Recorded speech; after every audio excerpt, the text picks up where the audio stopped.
You're listening to Art Affairs, episode 46. Today I'll be talking to Huntz Liu.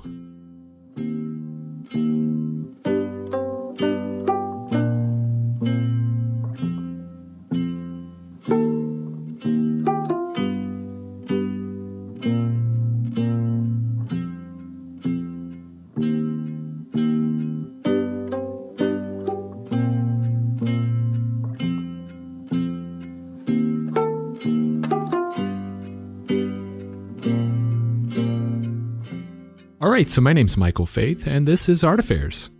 Art Affairs is my attempt at shining a spotlight on the many wonderful people that make up this amazing art community, featuring conversations with artists, gallerists, curators, telling their stories.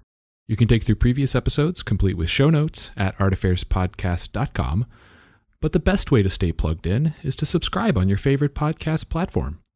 And if you're really enjoying the show and want to help support what I'm doing here in an even bigger way, check out the Art Affairs Patreon. Not only does it give you an opportunity to help keep the show going, but there are several community-oriented benefits as well, like getting early access to episodes and suggesting questions for upcoming guests. You can find all the information about that at patreon.com/artaffairs. You can also connect with the show on Instagram and Facebook at Art Affairs Podcast. All right, so today's guest is artist Huntz Liu. Huntz makes works by layering cut pieces of colored paper into beautiful geometric shapes that end up having both real and simulated depth. We talk about how he first developed this extremely unique style, as well as his exploration into wooden works, his latest solo show at ThinkSpace, and a whole lot more. So I hope you enjoy my conversation with Huntz Liu.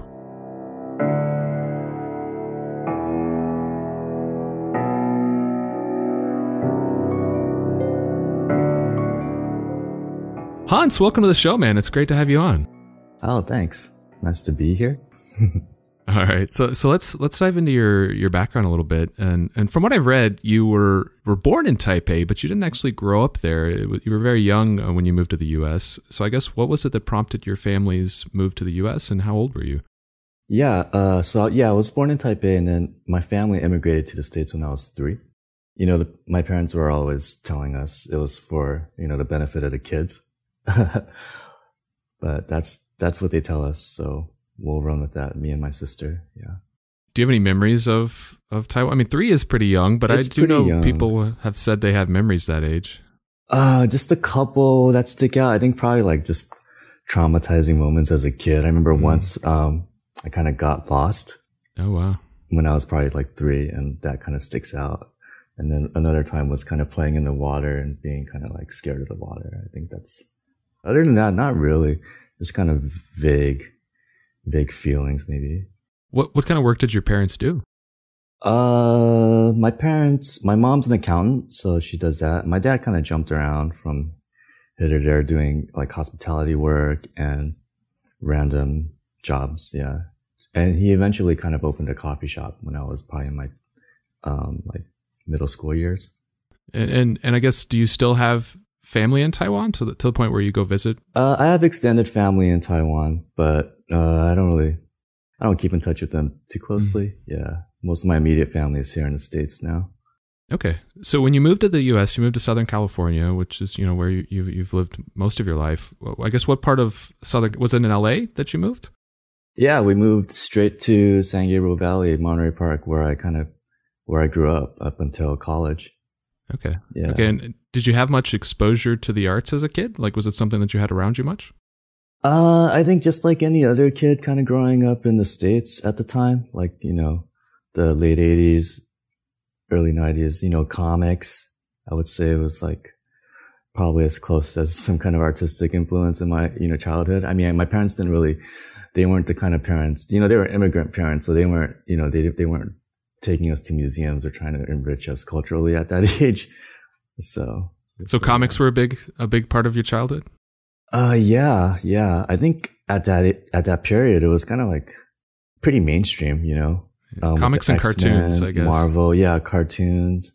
Yeah, I want to say like, it was special, but I think every kid was kind of into comics at the time. So yeah, I was collecting, comics, even like comic book cards, like Marvel cards, like superhero cards, and Yeah, I feel like we're around the same age, late 80s, early 90s. Like the Batman cartoon was big, the X-Men cartoons. Like, yeah. Those were kind of the gateways into comics for, I think, a lot of kids our age, you know. Yeah, exactly. Yeah. And then, I just kind of was always drawing. But then, I listened to a lot of I listened to a lot of your podcasts just to kind of like gear up for this. And then I kind of hear that a lot. Everyone is kind of just drawing as a kid. So I don't think it's like a standout kind of enlightening creative moment for me. But yeah, I was kind of copying comics and just making up, my own superheroes, things like that. So did you know at that point that you wanted to become an artist? Like, was that an ambition of yours, or did that come later? It was kind of just like a lofty, like, yeah, I'm going to be a comic book artist. I lost that in high school. In high school, I kind of became a little more like, oh, I'm going to be, a lawyer or something. But okay, so law, you wanted to be a lawyer at one point? No, I think it's just the stuff your parents kind of feed you. You're like, oh yeah, maybe I'll be a doctor, or maybe I'll be a lawyer. But yeah, that didn't really pan out. So were your parents, once you finally decided, art's the path that you want to go on, were your parents supportive of that path for you? I would put it as they were not unsupportive. They're mostly hands off, I would say, as far as like my kind of life trajectory. Okay. But kind of the creative pursuit didn't come a little bit later, even though it kind of started more so, like you said, in childhood. And then in my high school years, I was kind of on the yearbook staff. And that was kind of my first foray into, design or graphic design. I mean, at the time, I didn't know what that term was, or I don't think anyone even really used it. But I was, kind of drafting layouts. It was kind of by hand at that time. It was kind of right at the cusp of where everything went more digital, but we were still kind of using grid paper and drafting layouts. And I was also on the journalism kind of team doing the newspaper. And I also happened to stumble. I don't know why they pegged me to do like kind of graphics work. So I was using like kind of Illustrator way back in the day already. Oh, wow. Yeah. Like 1.0. Something like that. Yeah. Yeah. Like drawing graphs and whatever kind of graphical illustrations they needed. Nice. So, I mean, you ultimately ended up going into, to Rochester Institute of Technology. Yeah. In New York. I guess what led you to Rochester? It was kind of embarrassing. At the time, I was not the most like studious student, or I guess I could just say I wasn't very smart in high school. I don't think. I just wanted to get away from LA, kind of my neighbor. I mean, growing up in the suburbs, you don't get exposure to kind of the city at large. So I was like, LA, I'm kind of tired. I'm going to get out of this town. And I was like, oh, I'm going to go to New York. For some reason, I thought Rochester was going to be like New York City or closer to New York. I don't know if you know the geography of New York, but New York State is quite long. Yeah, Rochester's like pretty far west, right? Yeah. It's Syracuse, Rochester, then Buffalo, and then you have like Canada, right? Yeah. So the trek from Rochester to New York City is actually like 6-7 hour drive. So yeah, so that's what happened. Did you? I guess 6-7 hours. That's sort of prohibitive of going on like a regular basis. So you didn't make it into the city very much? I did during kind of holiday breaks and whatnot. Definitely not like a weekend thing, but I did end up spending a good amount of time in the city, like I said, during the holidays. Okay. Yeah. And so at Rochester, I believe you were focused on graphic design. Was at that point that it had become your career goal?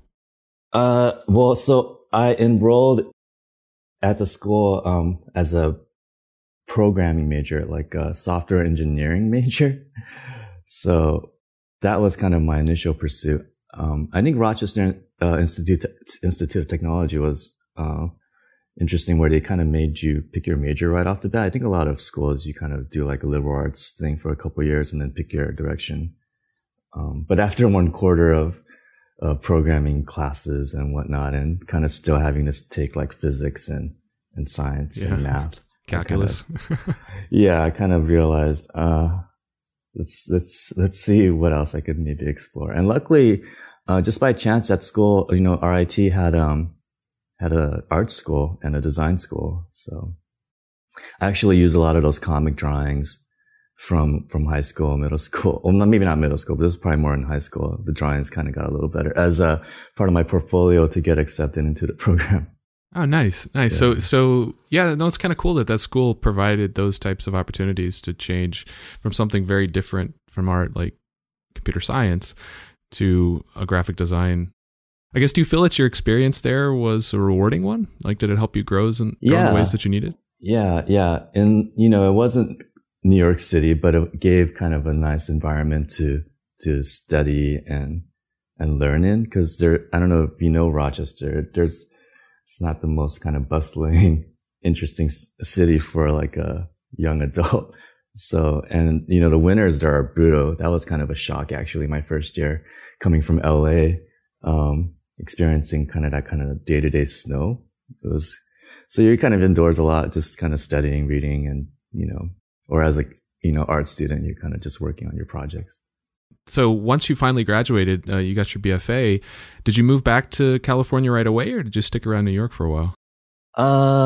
I stayed in Rochester for the following summer. I think my plans were to get a job in New York City proper. I still had those dreams of living in New York. But it was tough for me finding a job right off the bat. So I ended up moving back to LA after that summer, after graduation. Was that to escape the brutal winters, or just to be closer to your family? Just not to pay rent. I kind of moved in with my mom and, tried to, just did my job search back in LA. Yeah. Okay. And I know that one of the first kind of jobs that you got out of college after moving back to California was at the Getty Research Institute, working in their special collections department. So I guess, how did you end up working there, and what kind of work were you doing for them? Yeah. So the jobs I got right after college was, I couldn't find a proper design job. So the Getty Institute job was a part-time job, and I had another part-time job at FITM, the fashion school that's out here, as a computer lab assistant, helping like students and instructors with like Illustrator and Photoshop or any kind of like technical support. That's not as interesting as the Getty job, but the Getty job kind of spawned off because I did the internship program when I was an undergraduate. They still have it, actually. It's funny, like more recently I've kind of encountered a couple that are in that internship program. So that program isn't just for the Getty Center, but kind of, art institutes throughout LA. They have like internship placements, which was pretty cool. So that I did during the summer between sophomore and junior year in college. Yeah, I did that internship. Oh, okay. Yeah. So that was while you were in school then? Yeah, yeah. And what kind of stuff were you doing for them? I'm not super familiar with the Getty Research Institute and like what they research. So like, what were you doing for them? I kind of lucked out with that because the internship program kind of just doesn't really look at what you're trying to study. I think it just places you into like departments that need kind of administration help or any kind of just day-to-day internship duties. I lucked out because they put me on a team that needed design work. So I helped build out like a website for them, for their scholars. Okay. The Research Institute has an annual kind of scholar program where they bring in scholars from around the world. And I helped build a website for the scholars to use to kind of familiarize themselves with LA and whatnot. Nice, nice. So using some of your original, I guess, computer science experience. Yeah. I think a lot of my kind of education, I kind of lucked into graphic design. I don't think I was like thinking, oh, this is a good foundation for any kind of creative work. And the graphic design, it kind of led into like web design. So while I was in school, which later led to kind of what I ended up doing professionally for a good while, which was just web design and UX design. Yeah. So I was reading about that. I wanted to ask you about that. What kind of was the web design work that you were doing? Was it predominantly graphic design? Was it UX, UI design? Was it some combination of all of those things? Yeah, it was mostly the front end visual design work for kind of websites at the time. The UX, UI stuff, those kind of labels came much later, like product design and whatnot. So early on, like it was just kind of the visuals for websites. Right on. And were those freelance positions? Were you on a staff at some company or? Yeah. So my first job, so I was saying I couldn't really land a design job for the longest time. I was working part-time jobs for a couple of years about a couple of years. And then my first job, I kind of just, got a contract position at Disney. So that was my first real professional web design job, which was a really great experience. It was for their parks and resorts. Nice. department. Yeah. So they manage like, DisneyWorld.com, Disneyland.com, etc. Do you still have like commercial work that you do on the side of your gallery work today? Currently not. Yeah. Currently just focused on my kind of creative art pursuit or my fine art pursuit. But there was a long period where I was kind of trying to do both, or I was doing both kind of simultaneously. Yeah. Yeah. I mean, and I've talked to several people that enjoy that, having that still as a source of income, just to disconnect, I guess, from, release themselves of the burden of having their art support them financially. Yeah, I would say the main driver is probably nice to have a, consistent paycheck. Sure. Yeah. So I guess while you were doing both of those things, early on when you were really kind of getting your feet under you artistically, how did you make time for both? Like, when were you able to work on your own stuff? You just kind of make it work. I mean, I wouldn't say I was fully kind of into the fine art while I was working a full-time job. It's kind of hard to just make it work, but you always have your evenings. So at that point, like, had you already developed, like, were you already working in the same style that you are today, or was it drastically different and you didn't develop your current style until later? Probably, I would say I didn't develop the style until a bit later. I think when I was younger, you always kind of, or I wasn't taking the fine art stuff that seriously, it was more just kind of like a hobby. It kind of slowly evolved into something I felt like I could really try to pursue.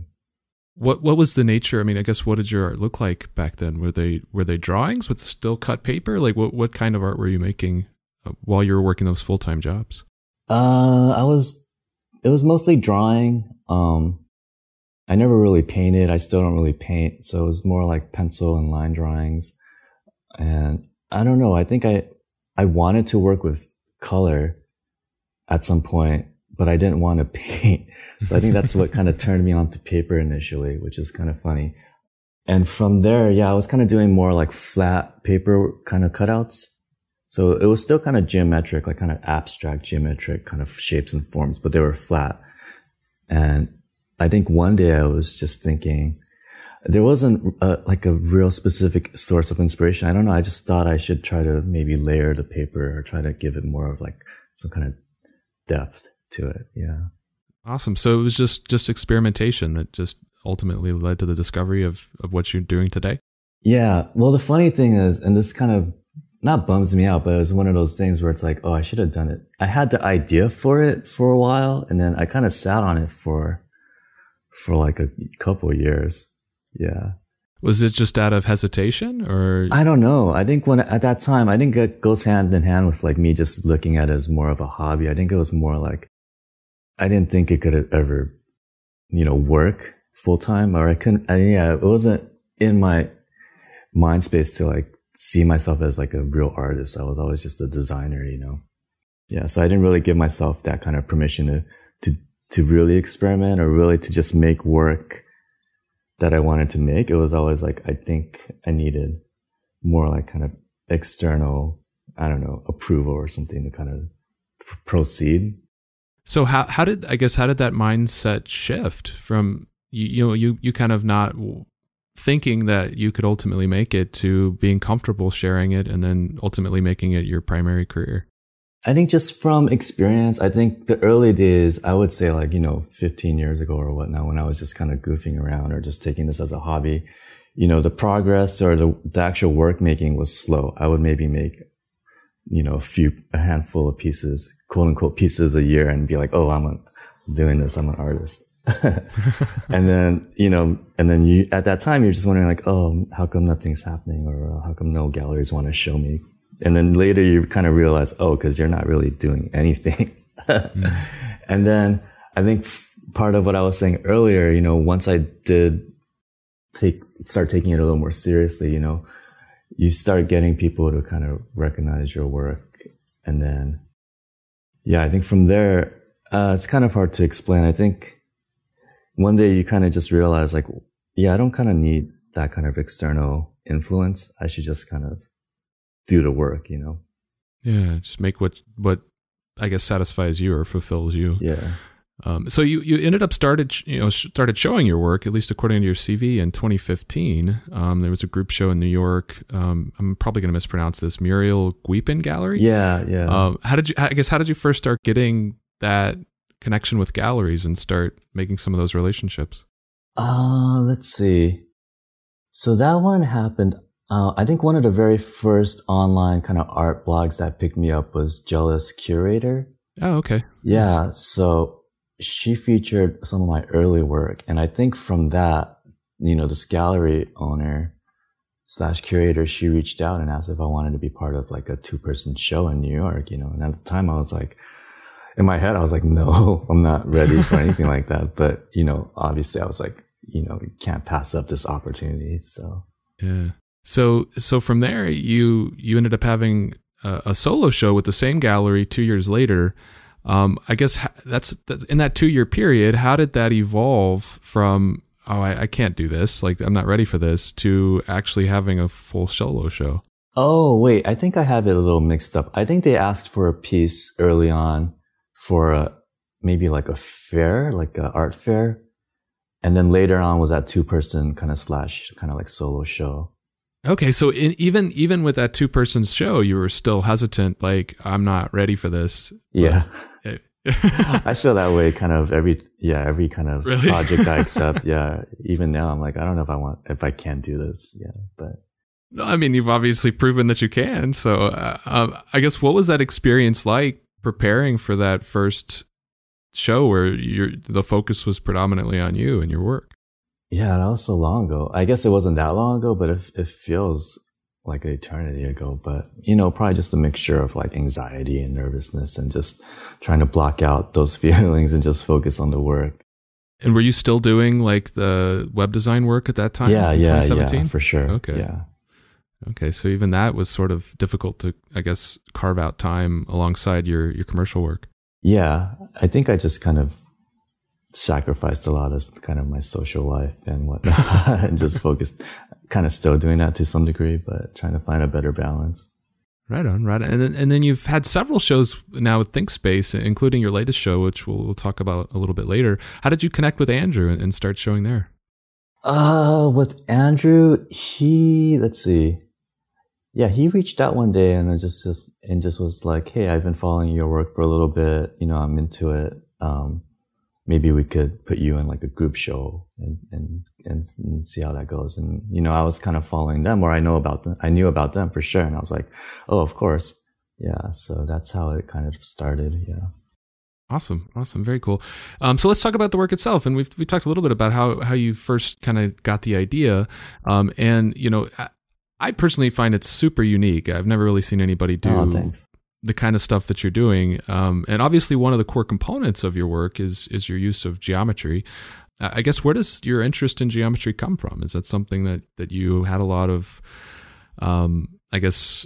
passion for growing up? Were you into geometry in school? Like, how did that become such a central focus for you? I would say, I think it probably stems from my background in graphic design and kind of that going back to my college education. I did minor in art history during my undergrad studies. So I think I was just really drawn to the forms and the colors. Kind of, I think one of the subjects I was really into at the time in school was kind of the Bauhaus school and kind of what they represented, and the teachers there like Kandinsky and whatnot. And I mean, were you good at geometry in school, like the math of geometry? No, I would say, I would say not. I mean, I think I was good in geometry, but it's not related to kind of the formal aspects of geometry that I'm using now in my work. Okay. So depth is another kind of big component of your work. And we talked earlier how that kind of entered into your process, or something that you kind of discovered through exploration. And I find it interesting because you're not working with just literal depth, but also kind of the perception of depth, literally in the way that you stack things up, but perceived in the way that you kind of make things look as if they're 3D and have multiple layers. I guess, what is it about that interplay of real and imagined or perceived depth that you like so much? Oh, that's hard to answer. Yeah, I think I think it's just the interesting kind of visual language that's kind of present in my work, where I like to say that I'm kind of unflattening like two-dimensional space almost, or kind of exploding two-dimensional space. So even though graphically, when you think something's graphic, you think it's flat. So I think with my work, it's like, it's graphic in nature, but it's also, there's this kind of, like you said, like depth to it, or there's this kind of sculptural quality to it, which I just enjoy, so it's kind of hard to capture sometimes with photos and whatnot. So I really like it when people are able to see it in person. Oh yeah, no, 100%. And I like that the galleries that have shown your work, Giant Robot Think Space, they tend to do a really good job of taking several photos, like at all sorts of angles. So even though you're not able to see it in person, you at least get close to that experience just to see the layers. Yeah. When I shoot my work, that's kind of why it's kind of a pain, because I'm like, it's not just one shot. It's not like like a front shot and then that's it. I have to take like a bunch of like different shots. And I guess it's also something that I see evolving or continuing to evolve, throughout the course of your career, just the constant, ways in which you're playing with this distinction between perceived depth and literal depth. I guess, do you like exploring, and does exploration with your work excite you?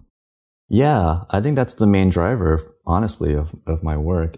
It's kind of the current, maybe one of the challenges currently is balancing experimentation versus, building out like a more consistent body of work.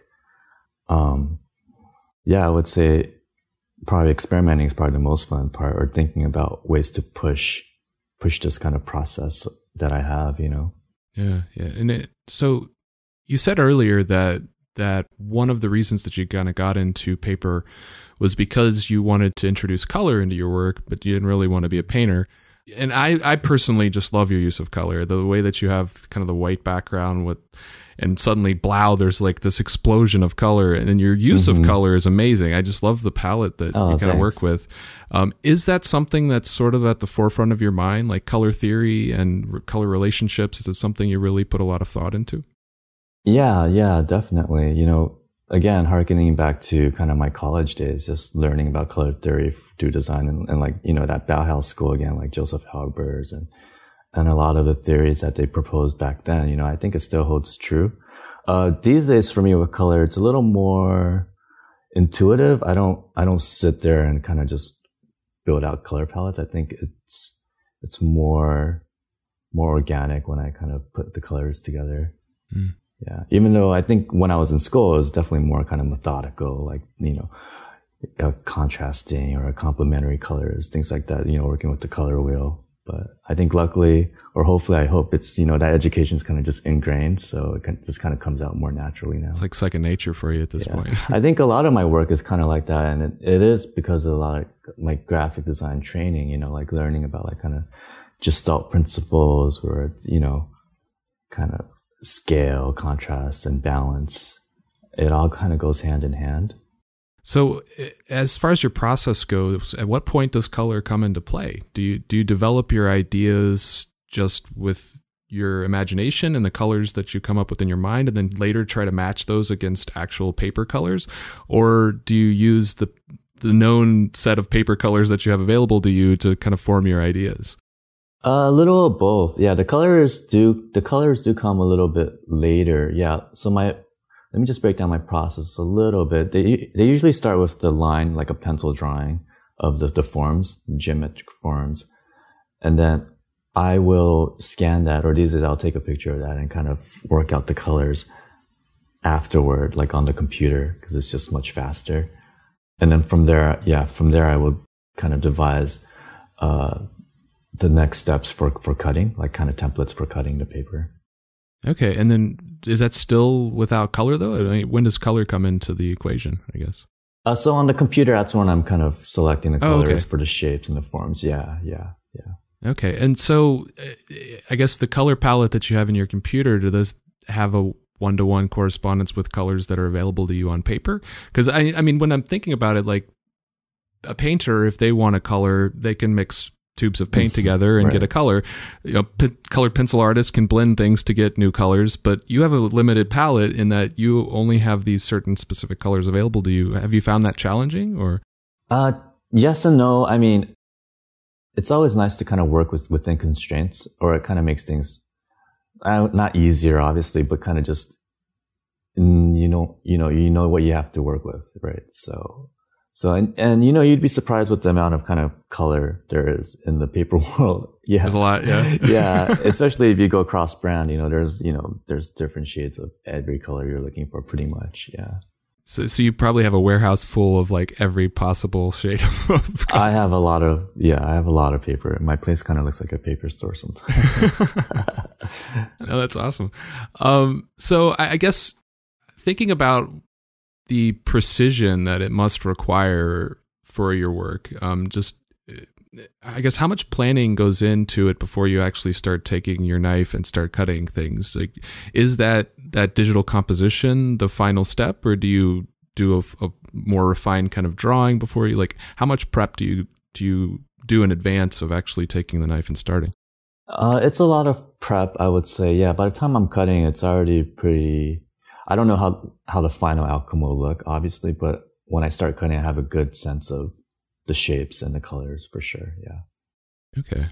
And I guess, do you, during the execution, when you're actually cutting the paper, since you've probably solved a lot of the problems already, is that more meditative and sort of something you can kind of get yourself lost in, or are you still really kind of figuring stuff out as you cut? It is definitely more on the meditative side. Yeah, I wouldn't say it's mindless necessarily, which I guess maybe that's what you're aiming for when you're meditating.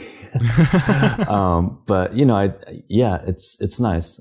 People are always surprised how long kind of the work takes, and they kind of like and like they must think they always say like, oh, it must be so tedious and boring. I'm like, in some ways it is, but in other ways it is kind of calming, Yeah.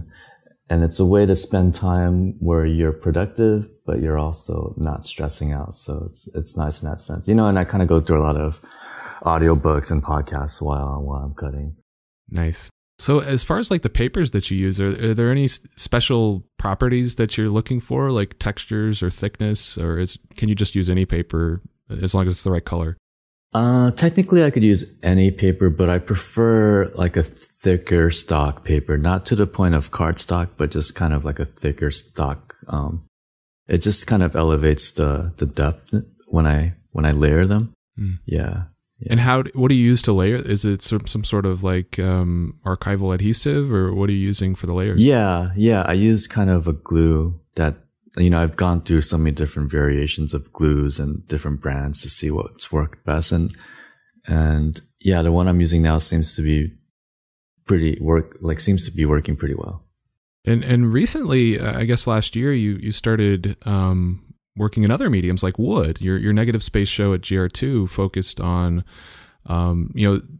art that had a very similar aesthetic to what you do with paper, but created with wood, which obviously gave it an extra level of dimensionality. I guess, had you done woodworking prior to that show? Is it something you'd already started exploring? It's something I always wanted to explore. The kind of motivation was, like I said, with the paper selection, I try to find a thicker stock, but then, at the end of the day, paper's thickness is limited, basically. At a certain point, it becomes another material. So I always want to kind of push my work size-wise or scale-wise. And I think paper, there's definitely like a limited scale to where I could kind of grow it from the depth dimension, length and width. You could always get larger sheets of paper, but you can't get any, much more thicker. So yeah. But the problem with wood is I can't cut that by hand. So there's it's a whole different it's a whole different craft, I would say. Yeah. So other than the cutting of the wood itself, did your process change much as far as the initial planning and figuring stuff out? No, the process was mostly the same. Yeah. Yeah. And what did you use to cut the wood? Did you have special equipment? Did you go to a shop or something?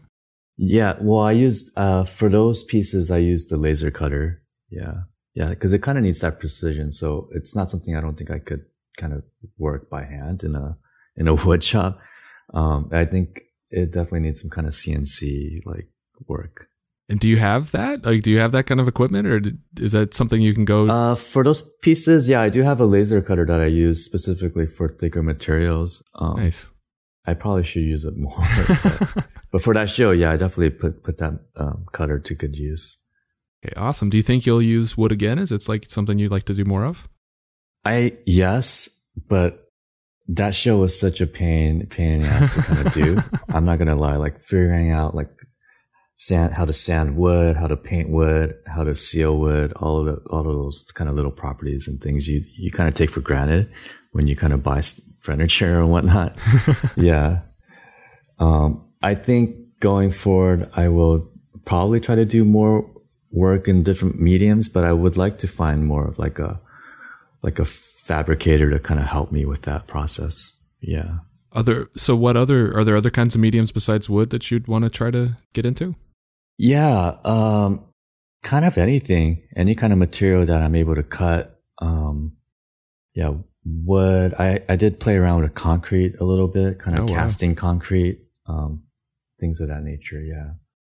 Awesome. So, and one medium that I believe was new to you, as of last year, was mural painting, and you did a piece for Powwow Antelope Valley last year.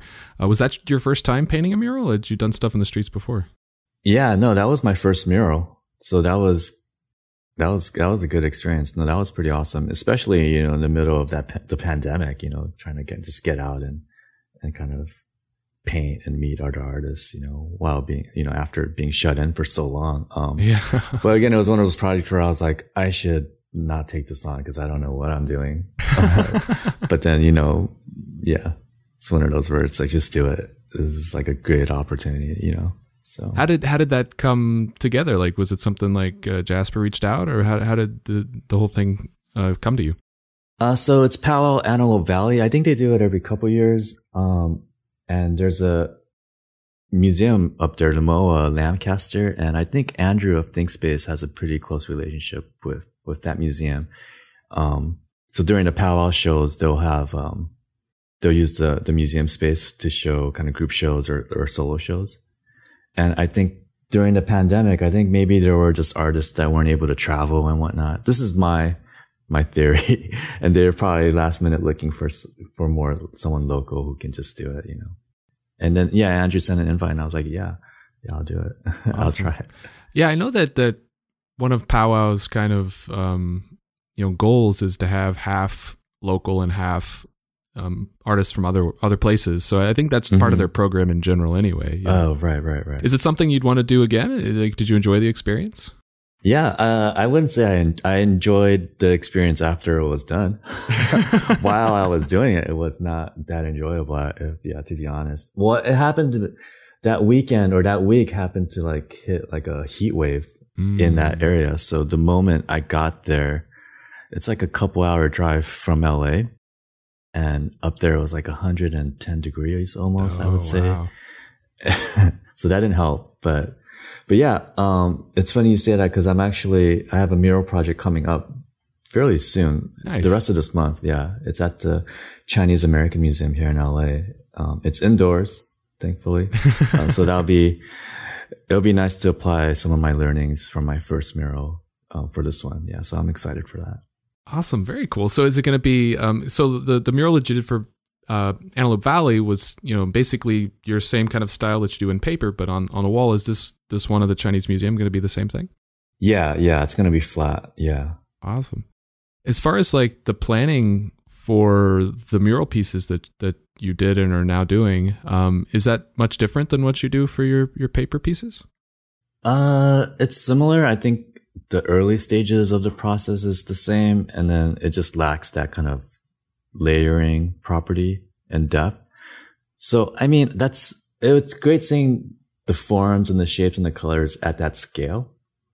But it is kind of missing that kind of layered look, I would say, or that layered process, like I mentioned. But that's something I kind of, I want to work toward, is to build out like layered work at that scale, you know, at that kind of architectural scale. So, and that's what I was talking about with like, you know, finding fabricators to help me and working with different materials to kind of achieve that. So it's a slow process. Yeah. It's easy to neglect that kind of direction, you know, on the day to day. Yeah. But I think hopefully I'll get there. With this being your second one that you've started working on, do you feel more confident in your ability to do a mirror? I mean, it sounded like the first one was sort of like, I'm not sure if I can do this. Do you feel a little bit more confident now? Yeah. Yeah. Much more confident. Still a little, you know, anxious. It's, well, I kind of want to push the forms a bit on this one. But yeah, I'm not going to think about it too much until I start. Yeah. So when, I guess, when would people be able to see this one?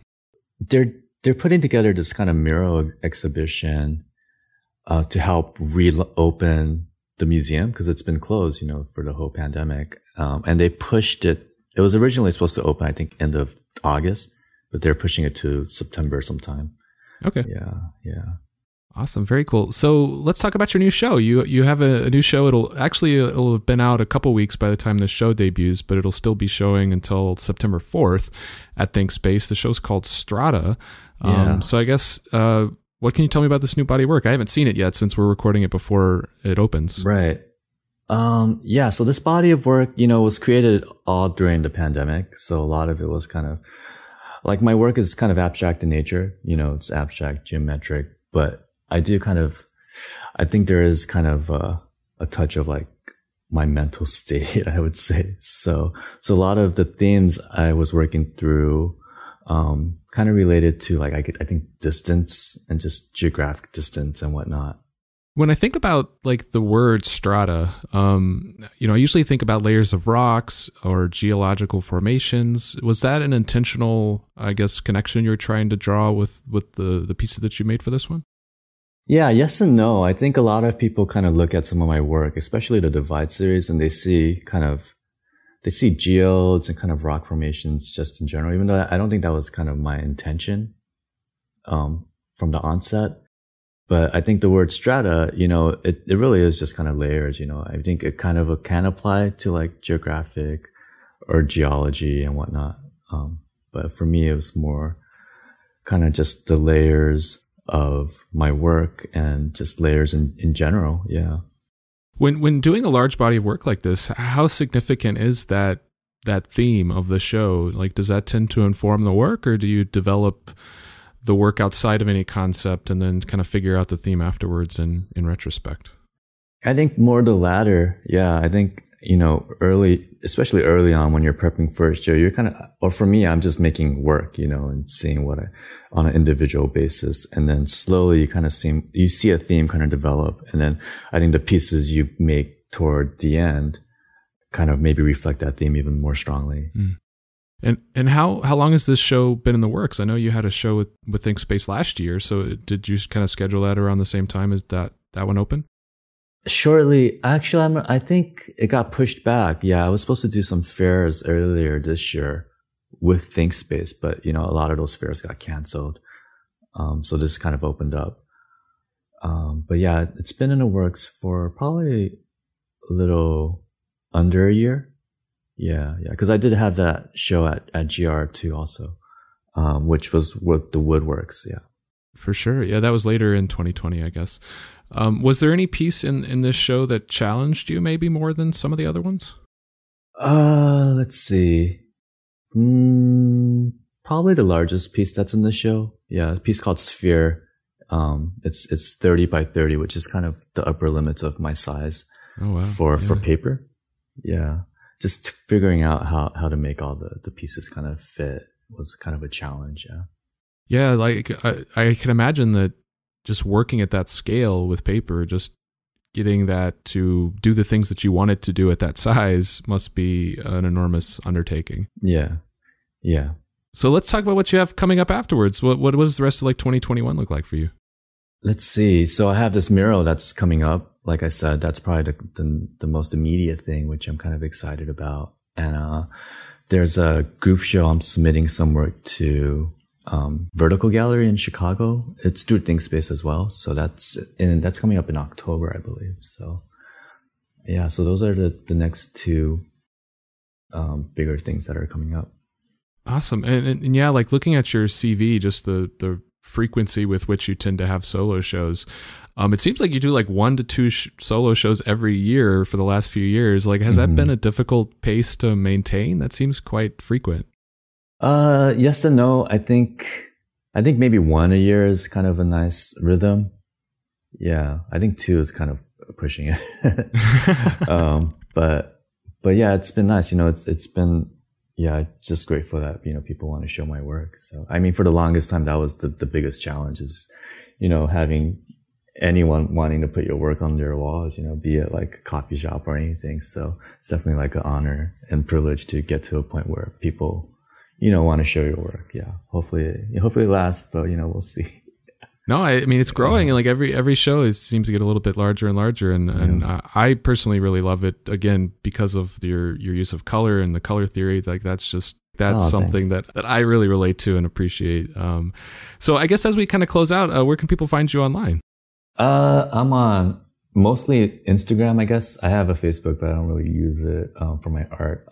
So my handle on Instagram is Huntz, just my first name twice. Yeah. Right on. So last question, and this is something that I like to ask everybody. Who is one artist that you'd like to see me have on the show? Oh, I prepped for this. Well, not really. I was like, who should I say? I'm like, well, so the last artist I was speaking to was Saley O. Do you know her? No, I haven't. Oh, okay. So I would say her. Yeah, she's been working for a good amount of time. Yeah, she probably has a lot of great stories to tell. Awesome. Yeah, she's actually in this mural show. She kind of looped me in for this. So shout out to Saley. Awesome. Very cool. That's a great. I'll look her up and check it out. I appreciate it. Thank you so much for joining me today, man. This has been a real treat. Yeah, no, thanks for having me. Yeah.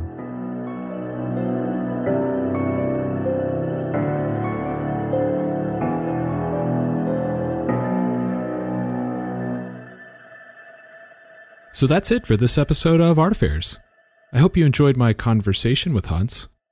I really enjoy Huntz's work. The way he uses physical layers, geometric shapes, and color tones to create this perception of a greater third dimension is pretty incredible. But his use of color and his mastery of color theory and color relationships might be what speaks to me the most, like personally. As someone who works on the UX side of software development myself, color is a big part of what I do and what I love. So it was super interesting to see that his path crossed through web development and UI design as well. I'm excited about his new show, Strata. I haven't seen the show yet since we're recording it a week or so before it debuts, but from what he's teased and shared on social media and what we talked about during our chat, it looks like it's going to be a wonderful body of work. By the time you're listening to this, it'll already be opened, but will still be up at ThinkSpace through September 4th. So you still have a bit of time to see it in person if you're in the area and haven't already. And like Huntz said, it's really necessary to see his work in person to fully appreciate it. As great as the works look online, it's a whole other level when you get to experience it in person. So thanks again to Huntz for joining me today, and thank you for checking out the show. I'm truly grateful for your support. And just a reminder, one big way you could help out if you're really enjoying the show would be to check out the show's Patreon. You can find all the details on patreon.com/artaffairs. As always, you can contact me through my website at artaffairs.podcast.com or on Instagram at artaffairs.podcast. So until next time, be good to yourself and be good to each other.